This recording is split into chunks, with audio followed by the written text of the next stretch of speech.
Xin mến chào quý khán thính giả đã đến với kênh Lúa Vàng. Trong chuyên mục đọc truyện đêm khuya đêm nay, chúng tôi xin tiếp tục gửi tới quý vị phần 2 của bộ truyện Cuộc đời, máu và nước mắt. Xin chúc quý vị có thời gian nghe chuyện vui vẻ. Đừng quên bình luận và ấn đăng ký để ủng hộ kênh, chia sẻ để nhiều người cùng được thưởng thức những câu chuyện hay quý vị nhé. Còn bây giờ dưới diễn đọc của Thu Hà, xin mời quý vị chúng ta cùng thưởng thức. Tiếp tục câu chuyện cuộc đời tôi. Cuối năm 2006, tôi bước chân sang xứ Trung. Đây là câu chuyện của 10 năm sắp tới. Tôi không mong ai hiểu hay thông cảm. Sau mỗi cuộc đời là một câu chuyện, ai mà chẳng có câu chuyện riêng của đời mình, những bí mật, những góc tối trong tâm hồn mà không dám tiết lộ để sống một cuộc sống bình thường như những người khác. Tôi sẽ kể lại một đoạn thời gian và quá khứ mà trước nay tôi chưa từng chia sẻ với ai. Những điều tôi làm và những quyết định mà tôi không thể tưởng tượng nổi. Những điều này xảy ra trong cuộc đời tôi, thật khó tin, nhưng đó là sự thật. Cuộc đời không phải là những bước đi trên thảm đỏ hay hô mưa gọi gió, chỉ là những bước chân thầm lặng đi qua khó khăn, đạp lên máu thịt để sống, để đạt được mục đích cũng như hoàn thành lời hứa, dù có phải đánh đổi giá nào. Tôi biết rằng không thể sửa sai trong quá khứ hay bù đắp những lỗi lầm đã gây ra, chỉ có thể bước qua để nó vào trong tâm trí và vui vẻ mãi mãi. Tôi bước chân sang xứ Trung, địa điểm Hà Khẩu. Tôi và Kiên được bà dì dẫn đi khoảng 60-70 cây số, vào sâu đất Hà Khẩu, tới một thôn làng. Theo tôi là người dân tộc. Tôi được ở nhà một người dân tộc mà bà dì đã dẫn tới. Ở nơi xứ người không quen ai, không biết tiếng, địa hình cũng không rõ, tôn giáo, tín ngưỡng cũng khác với Việt Nam. Nhìn qua con mắt tôi, đó là một ngôi nhà sàn bằng gỗ ở riêng biệt cuối thôn. Bước vào nhà, chúng tôi gặp hai người đàn ông trung niên, có vẻ họ là hai anh em, và một bà lão mà tôi đoán là mẹ của họ. Chúng tôi không biết tiếng, chỉ nghe bà dì nói. Chúng tôi chỉ biết cúi chào và gật đầu như gà bổ thóc. Hai thằng nghĩ cuộc đời như mơ, trốn chạy và ủy thác tính mạng cho người đàn bà mới quen này. Bà dì tên Lan. Bà nói chúng tôi chỉ cần ở trong nhà, đừng ra ngoài trừ khi có việc, nếu không thì cứ ở trong nhà. Ở đây có những món ăn mà tôi chưa bao giờ ăn, gia vị hoàn toàn khác với Việt Nam. Đã gần một tuần ở đây, chúng tôi đã tập tành như hai chú chim non mới tập hót. Chỉ biết vài câu tiếng Trung giao tiếp, nghe rất buồn cười. Nếu có một người Việt thứ ba, chắc chắn sẽ cười ra nước mắt. Những người dân tộc ở đây họ cũng rất ít nói. Tôi cũng không hiểu họ nói gì, nhưng có vẻ họ không quan tâm tới chúng tôi. Có những điều rất lạ lùng. Ví dụ như tối 18 giờ sẽ không có ai ra khỏi nhà, trừ khi có việc thật quan trọng. Không thì họ chỉ ở trong nhà. Họ có những cái ống sành nhỏ trong phòng ngủ để đi tiểu tiện và đại tiện. Nhà vệ sinh thì cách nhà chỉ 10 bước chân, nhưng họ lại không sử dụng. Tôi và Kiên biết rằng họ rất mê tín, không phải cuồng tín, mà là sợ ma quỷ tà thần. Cả cái thôn cứ đến 6 giờ tối là nhà nào cũng đóng cửa. Từ những đứa trẻ cũng không lên tiếng, im ắng như không có người, hoặc là họ sợ một điều gì đó. Tôi cũng chẳng hỏi gì, vì tiếng cũng không biết, hai thằng chỉ biết nói chuyện với nhau. Nghĩ về anh Hùng và Hướng, chỉ biết tiếc thương và ân hận. Kiên thì nói không biết bà dì này làm gì ở bên này, mà bà ấy gần như quen cả cái thôn này. Gần chục ngày trôi qua, chúng tôi đã quen dần ở đây, nhưng chỉ ở trong nhà sàn này thôi. Đến ngày bà dì quay lại, bà hỏi chúng tôi đã quen chưa. Tôi và Kiên đã nêu những điều thắc mắc, nhưng bà chỉ cười nhẹ, nói rằng chúng tôi là khách, đừng làm chủ nhà phật ý. Tôi không nói gì cả. Kiên lên tiếng cắt lời. Cháu muốn làm việc gì ạ? Bà dì bảo đúng là thanh niên, không ngồi im được, và bà lại nói có việc nhưng phải quay lại bên sông. Tôi giật mình. Bà ta thấy thái độ của chúng tôi, bà lại lên tiếng. Sợ à? Ký ức về Hướng hiện lên làm chúng tôi buồn chứ không phải sợ. Hai thằng lại im lặng, Bà ta nói tiếp: Nếu thế thì ở đây một thời gian đi. Vẫn là câu nói đó, ở trong nhà đừng ra ngoài trừ khi có việc. Nếu ra ngoài gặp công an bên này thì bị túm đó. Vì người Việt với Trung rất dễ phân biệt. Vài hôm sau không biết có phải lễ hội hay ngày đầu tháng, chỉ biết họ nhảy múa, đánh trống. Có những người con gái bị trói lên một cái kiệu và rước đi. Nhìn bộ dạng có vẻ lả lướt như say rượu, rất kỳ lạ. Nơi họ hướng tới là một quả đồi nhỏ. Đứng trên nhà sàn, tôi và Kiên có thể quan sát cả làng. Họ ăn mặc như hóa trang, nhìn rất kỳ lạ. Tôi không biết tiếp tục nên chỉ thấy điều hiếu kỳ. Quay lại thấy người ta hút thuốc mà thèm nhỏ dãi, nhưng không có tiền mà mua. Mà có cũng chẳng biết mua ở đâu. Lỡ bị công an bắt thì coi như xong việc, thèm cũng phải chịu. Chúng tôi nghĩ khi lễ hội kết thúc sẽ lên quả đồi tìm cây miếu, chắc chắn là sẽ có thuốc ở đó. Ý định này nhen nhóm trong đầu. Sau bữa cháo cuối chiều, chúng tôi lập kế hoạch đi ngay mà không để ai biết. Bên này người ta làm nồi cháo to, cả thịt lẫn cá và rau không ngon, gia vị khác, nhưng chúng tôi là khách, không có lựa chọn. Nói là làm, tôi và Kiên lén lút đi lên quả đồi. Khi đến chân đồi, chúng tôi thấy những cây vải lâu năm rất nhiều quả. Chúng tôi tìm và cũng nhìn thấy cây miếu, nhưng cây miếu lại thờ một gương mặt thần nhìn rất đáng sợ, nanh và mắt lồi ra rất ghê. Dù sợ, chúng tôi vẫn quyết định phải thỏa mãn cơn thèm thuốc trước đã. Ở tuổi 17, sợ chỉ là thoáng qua, huống chi chúng tôi còn có người bạn vào sinh ra tử. Những trận hỗn chiến nào mà thấy máu không sợ, huống chi là bức tượng đất vô tri. Chúng tôi lấy những bao thuốc trong túi quần và hút như những con nghiện lâu năm, chỉ thỏa mãn mới nhìn ra xa. Đã gần 7 giờ tối, tôi thấy những ngôi mộ xếp sát nhau. Chúng tôi đoán đây là khu nghĩa trang của thôn này. Khi định quay đi, thấy một số người tiến lại phía chúng tôi. Tôi nhìn thấy khoảng 6 người, có trẻ, có già. Thằng Kiên hoảng hốt bảo: Bây giờ chạy hay sao? Tôi chưa kịp nghĩ gì, đám người kia đã tiến tới rất nhanh. Họ nhìn chằm chằm vào tôi và Kiên với ánh mắt khó chịu. Trên tay tôi vẫn cầm bao thuốc, còn Kiên thì đang ăn quả trên đống đồ lễ. Không nói không rằng, một người trẻ trong số họ lao tới đánh tôi và Kiên bằng một đoạn tre dài.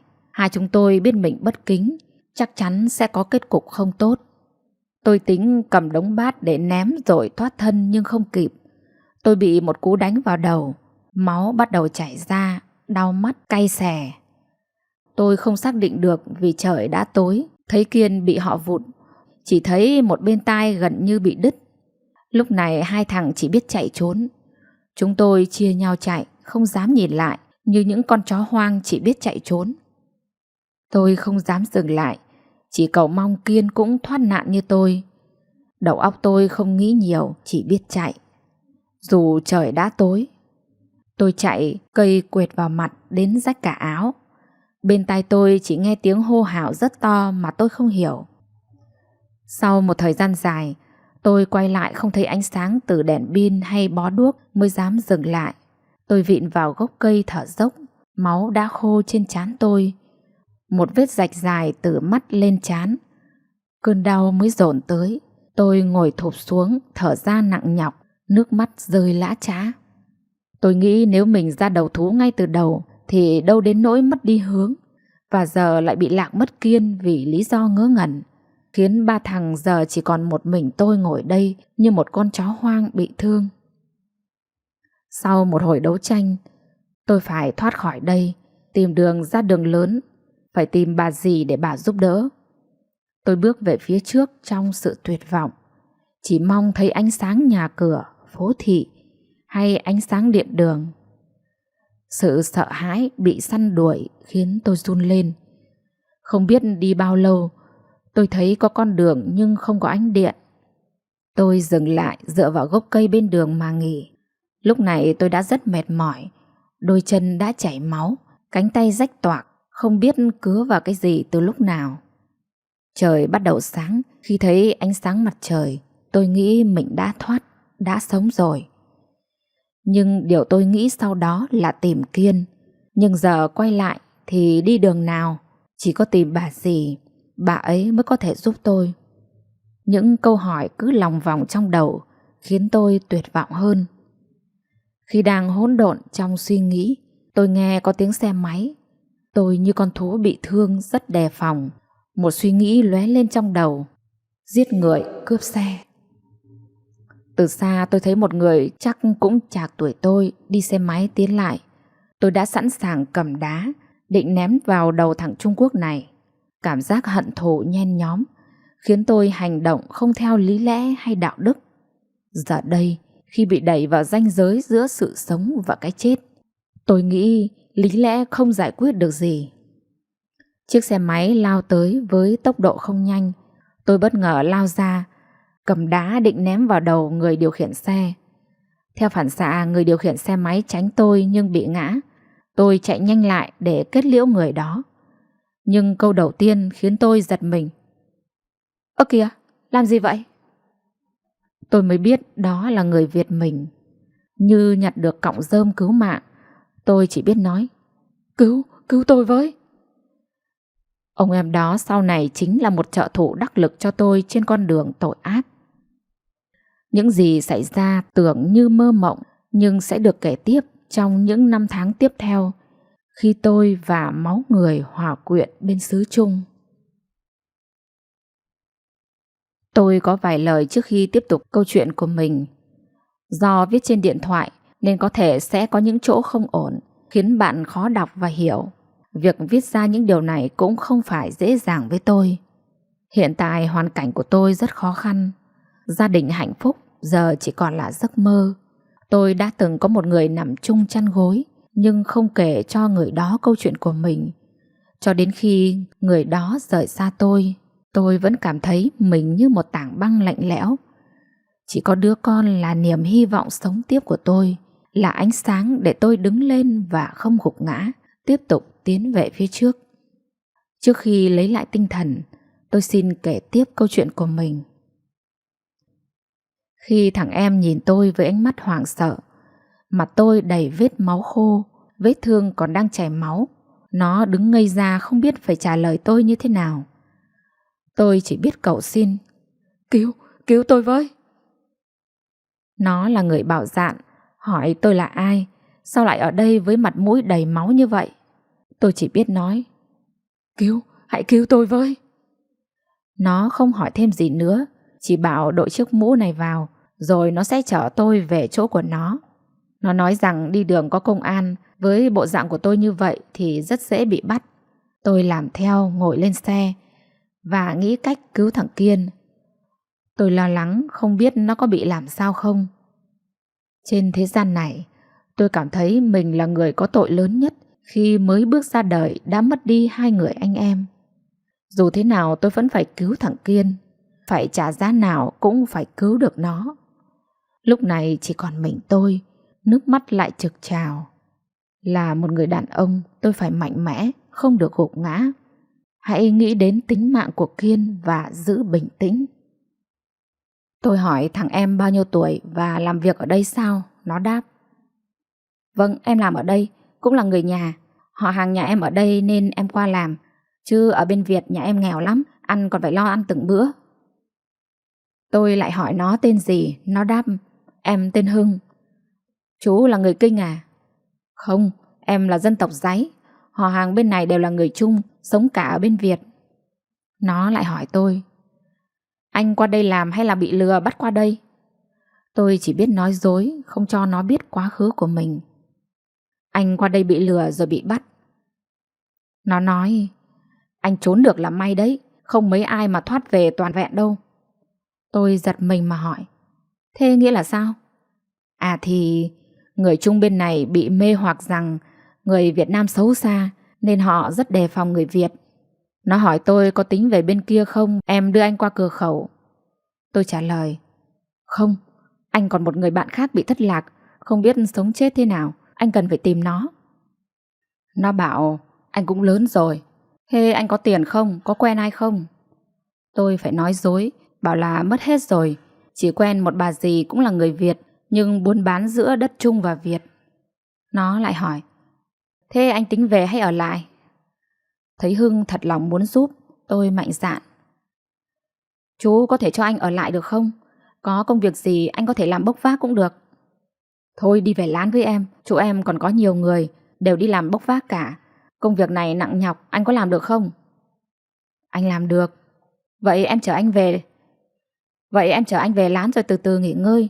Nếu 1-2 hôm anh làm được thì bảo em sẽ nói với các chú ở đó, đều là anh em họ hàng người nhà. Sau khoảng 40 km, tôi tới gần một lán ở gần sông. Có rất nhiều người, cả nam lẫn nữ. Già cũng có, trẻ cũng nhiều. Nó bảo tôi xuống sông rửa mặt rồi vào lán, không thì mọi người sợ. Tôi làm theo, rửa mặt xong, vết thương bị nước làm đau xót ê ẩm. Khi lên, nó đã mang cho tôi một cái áo cũ nhàu, bảo tôi thay đi. Trong lòng tôi thầm cảm ơn vì gặp được người tốt ở xứ người. Hưng giới thiệu tôi với mọi người. Có người quan tâm, có người không, có người thì sợ liên lụy. Hưng trấn an: anh cứ ở đây, mọi người đều là người nhà, họ không có ý kiến gì đâu. Cứ ở đây một thời gian rồi sẽ quen thôi mà. Tôi nghỉ ngơi đến chiều tối, mọi người đều đi bốc vác hàng lậu. Tôi cũng không hỏi gì thêm, chỉ còn lại một bà già lớn tuổi khoảng 70. Tôi định bắt chuyện, nhưng bà đã nói: ở đây phải làm việc và đóng tiền ăn, không thì đi ngay đi.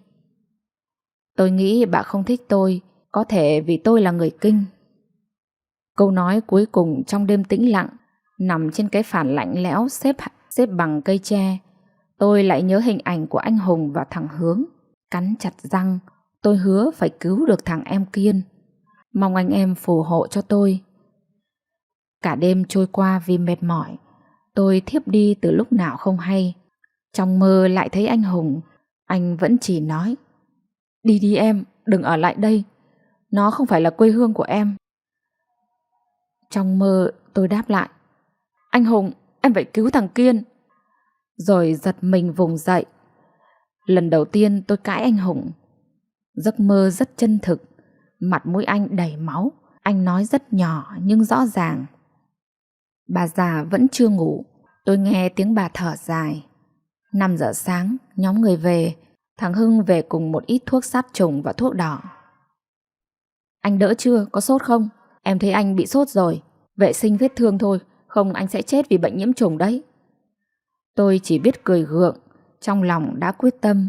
Không có thằng Kiên thì tôi không về. Sau 4 ngày, lúc này sức khỏe của tôi đã hồi phục, vết thương không làm khó được tôi nữa. Buổi chiều tôi nói với Hưng: hôm nay tôi muốn đi làm. Thế anh đã làm được chưa? Bốc vác không phải là công việc nhàn hạ đâu. Nếu anh bị ốm tiếp, mọi người ở đây sẽ không thích đâu.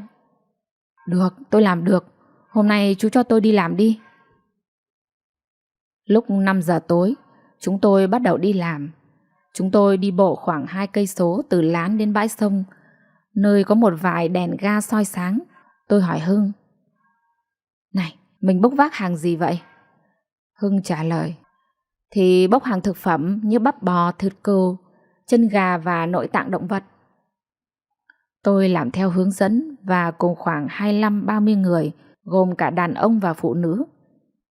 Trong màn đêm xuống bến bốc hàng, những thùng hàng chỉ khoảng 25 cân, nhiều nhất là 50 cân. Chúng tôi thay nhau chuyên chở hàng lên bờ. Có hàng lạnh, có hàng mùi hôi thối, mùi thật kinh khủng, như mùi thịt phân hủy. Trên mác có chữ Trung và tiếng Anh. Nhưng tôi đọc được năm sản xuất là 1993 là lâu nhất. Còn các năm 99, 2001, 2005 thì rất nhiều. Tôi tự hỏi thực phẩm này sẽ đi đâu? Khi tôi đang thất thần, Hưng từ đằng sau bước tới. Anh mệt rồi à? Nghỉ ngơi uống nước rồi lại làm tiếp. Tôi hỏi: thế số hàng này có phải là hàng thải không? Nó cười và giải thích: đúng, đây là hàng thải. Những hàng nào chưa bốc mùi thì thương lái mua, còn hàng nào bốc mùi thì được xử lý rồi lại chuyển ngược lại. Tôi ngạc nhiên: ngược lại là đâu? Nó cười và nói: thì về Việt Nam đó anh. Tôi ngớ người, tự hỏi hàng bốc mùi như vậy về Việt Nam mất bao ngày mà mùi còn ăn được gì nữa. Hưng chỉ cười và bảo: Ôi giời, anh làm đây lâu rồi sẽ hiểu.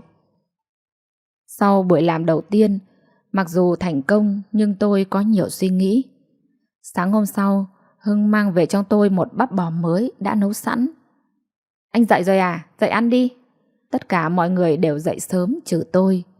Ở đây người ta dậy sớm để nấu ăn, đàn ông thì uống rượu. Mà uống rượu rất tốt, ở trên này lạnh, người ta uống rượu là để làm ấm người. Vì thế tôi cũng làm quen với mọi người ở đây, hầu hết là người dân tộc. Sau khoảng 20 ngày làm việc, tôi đã quen với giờ giấc và đường đi. Tôi cũng có tiền với mức công là 120.000 một ngày. Trừ tôi và một số người trẻ, những người khác cứ khoảng 1 tuần hoặc 10 ngày lại gửi tiền về quê cho người nhà. Người dân tộc ở đây họ nghèo lắm, họ chỉ làm nghề bốc vác. Rồi một hôm trong lúc làm việc, tôi tình cờ gặp lại ông già lái đò hôm trước. Tôi đứng sững nhìn ông ta không rời mắt. Khi thấy có người nhìn mình, ông ta cũng nhìn lại. Hai người không nói với nhau câu nào.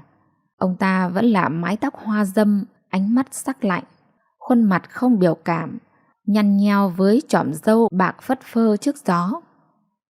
Ông ta rời đi ngay. Tôi mới gọi Hưng. Này, chú có biết ông già đó không? Hưng không nói gì. Tôi hỏi tiếp. Thằng kia. Hưng bắt đầu nói. À, ông già đó bí hiểm lắm. Ông ta là người đi lại giữa hai biên giới Việt Trung. Nếu anh không quen thì quên ông ta đi. Những người lớn tuổi ở đây rất kiêng kỵ với ông ta. Tốt nhất là anh đừng hỏi gì về ông ta cả. Gần 1 tháng trôi qua kể từ khi tôi chạy thoát buổi chiều hôm đó. Hưng chạy tới bảo tôi. Anh này, có chuyến hàng lậu vượt biên, em mới nói với mấy đứa bạn. Thế anh có đi không? Tôi không thắc mắc nhiều, chỉ trả lời ngay. Anh đi. Tối đó chúng tôi đón hàng rồi vận chuyển qua Việt Nam.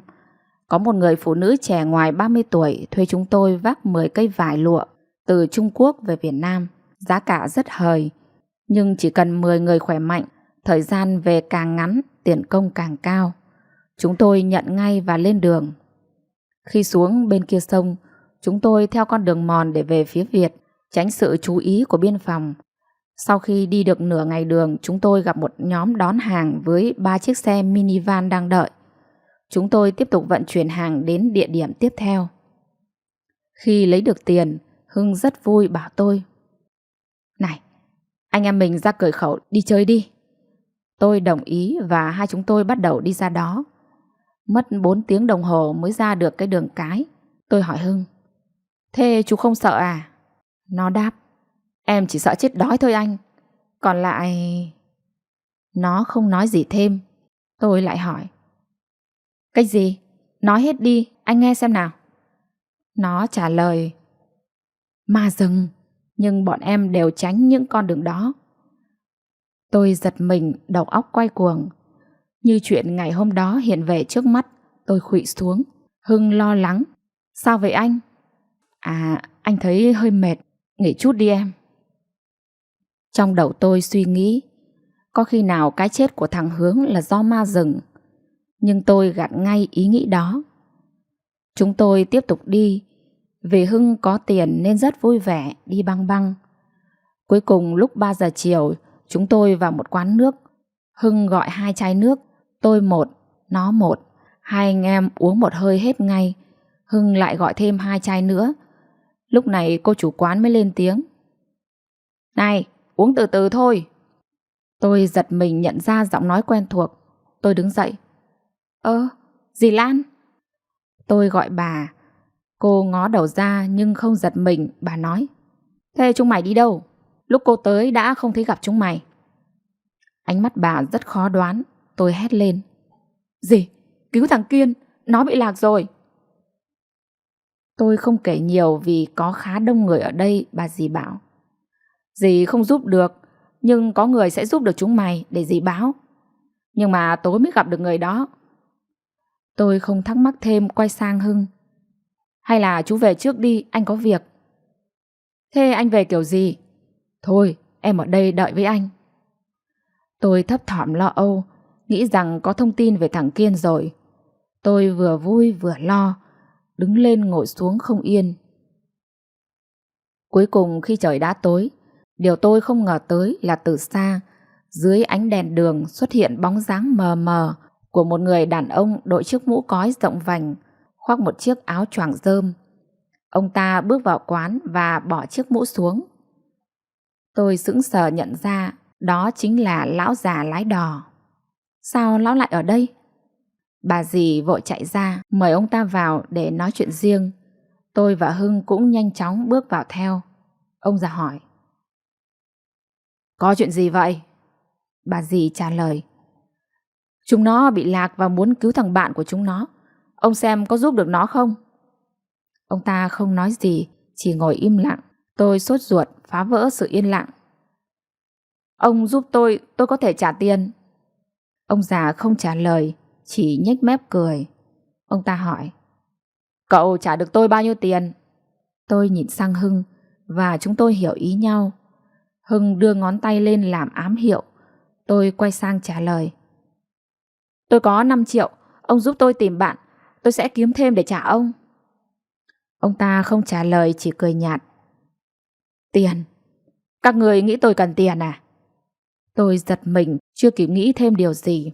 Ông ta tiếp tục: Các người đọc cho tôi ngày sinh bát tự của các người. Tôi đọc ngay không chần chừ. Còn Hưng là người dân tộc, không dễ dàng cung cấp thông tin về ngày sinh của mình cho người khác. Nhưng nó liếc nhìn tôi và cũng đọc ra.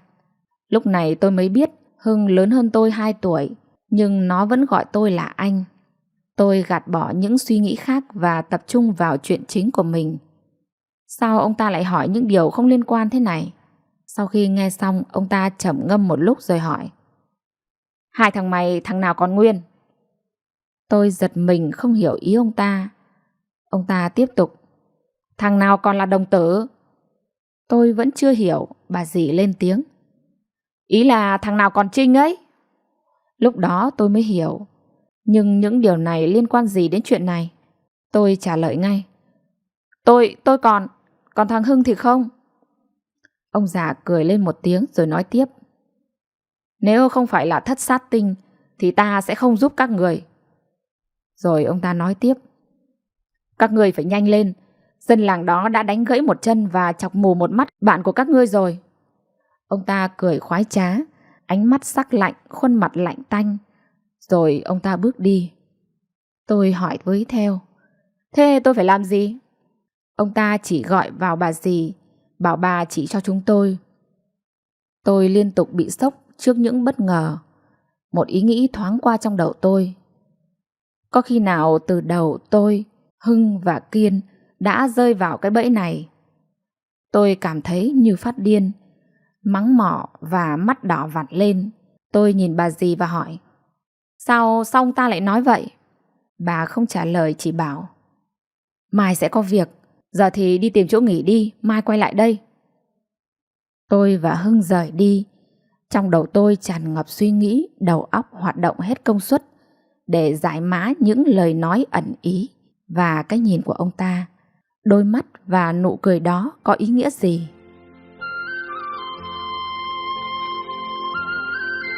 Cuộc hành trình này vẫn chưa kết thúc. Xin cảm ơn mọi người đã đồng hành và lắng nghe câu chuyện của tôi.